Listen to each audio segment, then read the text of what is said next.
I want you to imagine something. You work 2 jobs for 4 years. You move into a smaller apartment to save money. You stop buying new clothes. You stop going out with friends. Every penny you save, you send to the person you love so they can finish university every semester, every year, for 4 years. And then comes graduation day. You put on your best outfit. You show up. You are proud. And in front of everyone, in that graduation courtyard, the person you sacrificed everything for looks at you and introduces you to their new partner as their cousin, not their partner, not the person who gave 4 years of their life, their cousin who helped with some of the fees. Stay with me, because what Marcus did next is something nobody expected, and the lesson he learned will change how you see sacrifice forever. This is not a fictional story. This is the kind of thing that happens every single day between people who think they are in love and people who are simply being convenient. Before the story ends, you are going to ask yourself one question. Do the people in your life see your sacrifice as love, or do they see it as a service? And are they simply waiting for a better service provider? This is Marcus's story, and the lesson he paid 4 years to learn. Marcus was 26 years old when Nicole got into university. He was not in university himself. He had finished his diploma 2 years earlier and gone straight into work at a logistics company. The pay was modest, but it was steady, and Marcus was careful with every penny. Nicole was 23. They had been together for 2 years. She was brilliant, genuinely, quietly brilliant, in the way people are brilliant when they have always had to work harder than everyone around them just to be noticed. She had gotten into one of the best universities in the country to study economics. The problem was the fees. Her family could not cover them. Her mother worked long hours and sent whatever she could, but it was never going to be enough. Nicole had gotten a partial scholarship that covered 30%. The remaining 70% was the problem. Marcus sat with her one evening at the small wooden table in his one-room apartment. He looked at the numbers, then he looked at her. Then he said, "I will cover it." She said, "Marcus, you cannot afford this." He said, "I will find a way." And he did. He took a second job on weekends. He moved into a smaller, cheaper room to reduce his rent. He stopped buying new clothes. He stopped going out with friends. He cooked every meal at home from the cheapest ingredients he could find. He paid Nicole's fees every semester without fail. He paid for her accommodation, her textbooks, the laptop she needed in her second year when hers broke. Every emergency that came up, every extra cost, for years, every single penny, came from Marcus. He visited Nicole at university when he could afford the travel.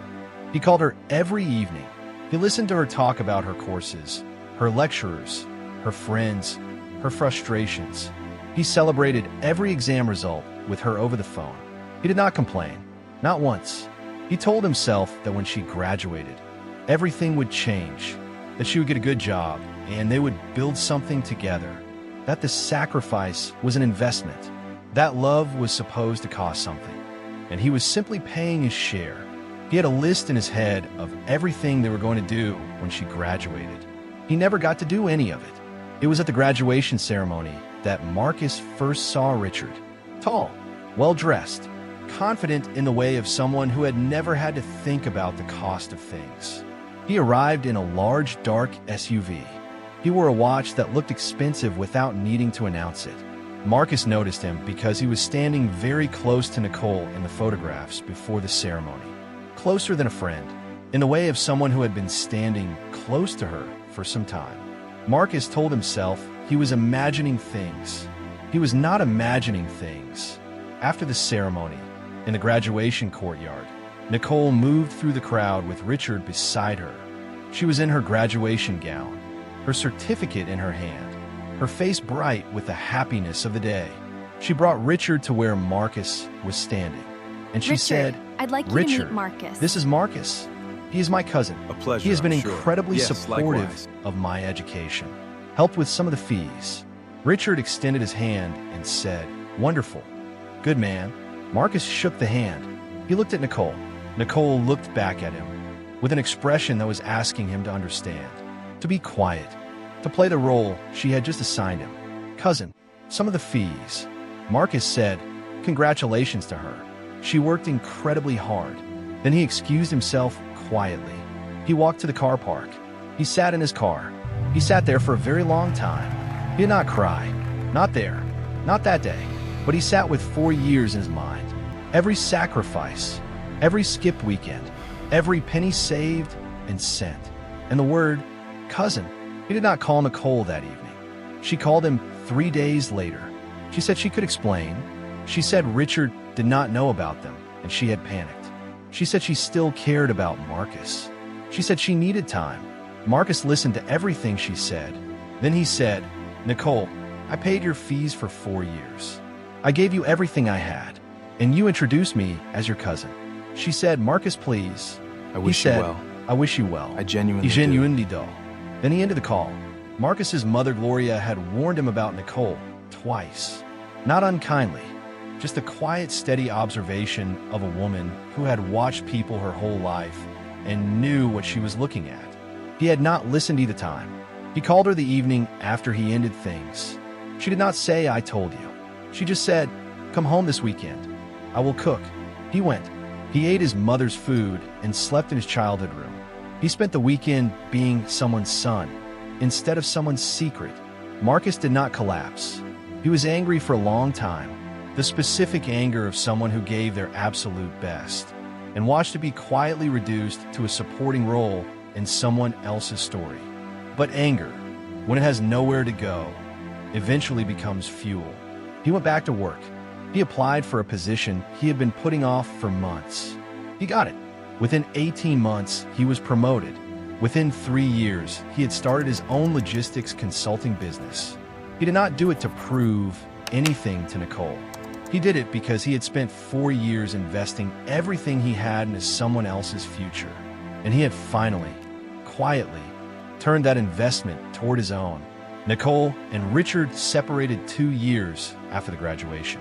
Marcus felt nothing in particular about it, just the mild awareness of information that no longer concerned him. Marcus today is 34 years old. He has his own apartment.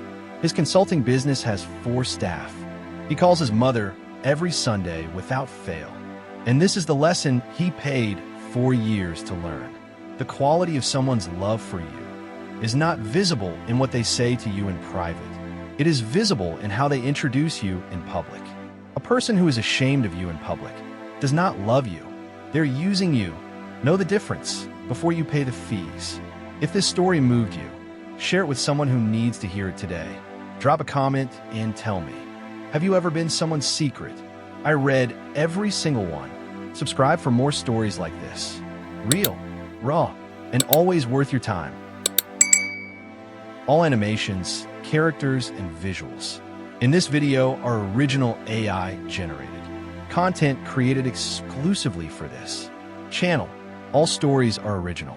Fictional narratives written for entertainment and educational purposes.